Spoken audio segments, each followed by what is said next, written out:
Bismillahirrahmanirrahim. Assalamualaikum warahmatullahi wabarakatuh. Baiklah, kita kali ini akan membahas tentang prinsip-prinsip pengembangan kurikulum.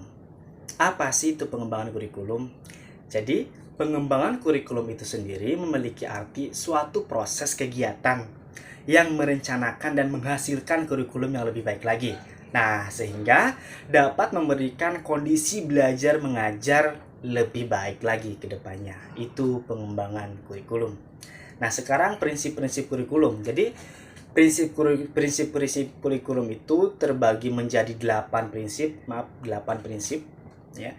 Yang pertama ada prinsip relevansi, yang kedua ada prinsip efektivitas, yang ketiga ada prinsip efisiensi, dan yang keempat ada prinsip keseimbangan, yang kelima ada prinsip fleksibilitas, yang keenam ada prinsip berorientasi pada tujuan, yang ketujuh ada prinsip pendidikan seumur hidup, dan yang terakhir ada prinsip sinkronisasi.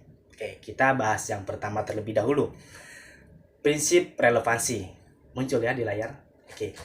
Prinsip relevansi itu adanya kesatuan antara hasil pendidikan dengan tujuan masyarakat.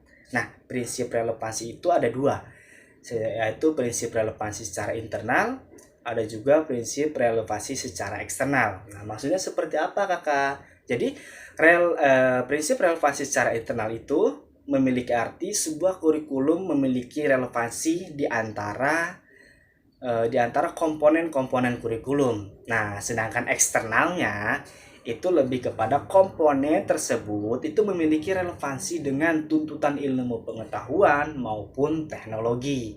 Jadi, setiap episode tertentu, kurikulum itu selalu berubah-ubah karena untuk menyesuaikan dengan perkembangan zaman, keadaan, dan juga kebutuhan masyarakat itu sendiri. Baiklah, kita lanjut ke nomor yang kedua, yaitu ada prinsip efektivitas. Nah, maksudnya seperti apa? Jadi, prinsip efektivitas dalam suatu kegiatan berhubungan dengan masalah sejauh mana sih hal-hal yang dibicarakan dapat terlaksana. Jadi dalam prinsip efektivitas ini harus mengusahakan agar kegiatan pengembangan kurikulum itu mencapai tujuan tanpa kegiatan yang mubazir. Mungkin baiknya secara kualitas dan juga kuantitas. Itu prinsip efektivitas. Kita lanjut ke nomor yang ketiga. Nomor yang ketiga ada prinsip efisiensi. Jadi prinsip ini itu berhubungan dengan antara waktu, biaya, dan juga suara yang dikeluarkan dengan hasil yang diperoleh.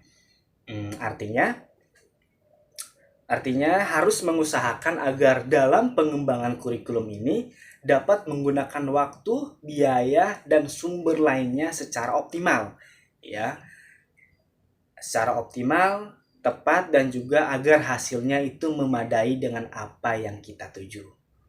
Oke, kita lanjut ke nomor yang keempat. Yang keempat ada prinsip keseimbangan. Untuk prinsip keseimbangan ini sendiri yaitu keseimbangan antara berbagai bidang studi. Yang pertama ada keseimbangan antara berbagai bidang studi. Ini harus menunjukkan dalam pengembangannya itu memperhatikan hubungan antara bidang studi satu dan juga studi lainnya. Nah, yang selanjutnya ada keseimbangan antara tingkat sekolah. Kalau ini jadi bahan ajar yang diajarkan harus sesuai dengan jenjang pendidikan itu sendiri. Jadi bahan ajar tingkatan kelas rendah itu tidak bisa digunakan untuk bahan ajar di tingkatan yang tinggi. Bukan tidak bisa digunakan, mungkin lebih tepatnya tidak relevan gitu. Kita lanjut ke nomor yang kelima. Yang kelima itu ada prinsip fleksibilitas. Nah, prinsip fleksibilitas ini yaitu kurikulum harus lentur dan juga tidak kaku. Artinya kurikulum harus mudah disesuaikan, diubah, dilengkapi, bahkan dikurangi berdasarkan tuntutan dan keadaan ekosistem setempat. Jadi kurikulum yang dikembangkan itu tidak statis. Oke, kita lanjut ke nomor yang keenam. Karena untuk nomor yang keenam ini ada prinsip berorientasi dengan tujuan. Jadi prinsip yang berorientasi pada tujuan, sebelum bahan ditentukan, langkah yang harus ditentukan oleh seorang pendidik adalah menentukan tujuan terlebih dahulu. Jadi berorientasi pada tujuan, kurikulum ini diciptakan untuk mencapai tujuan pendidikan nasional, yang tercantum dalam tujuan lembaga pendidikan. Kemudian dijabarkan lagi dalam tujuan kurikulum yang tercantum dalam mata pelajaran maupun mata perkuliahan. Kita lanjut ke nomor yang ketujuh. Nomor yang ketujuh itu ada prinsip pendidikan seumur hidup.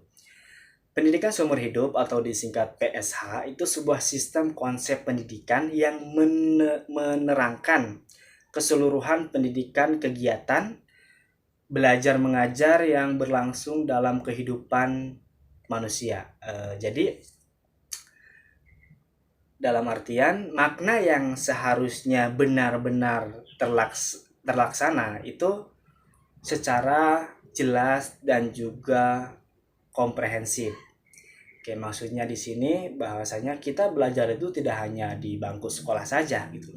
Kita di mana saja bisa melakukan pembelajaran. Kita yang terakhir ada nomor 8, prinsip sinkronisasi. Untuk prinsip sinkronisasi ini lebih kepada adanya sikap yang seirama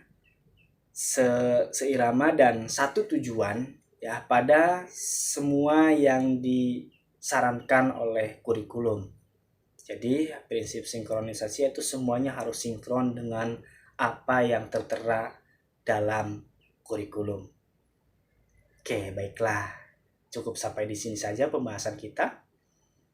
Kita lanjut lagi minggu depan. Kurang lebihnya mohon maaf. Sekian dari saya. Wassalamualaikum warahmatullahi wabarakatuh.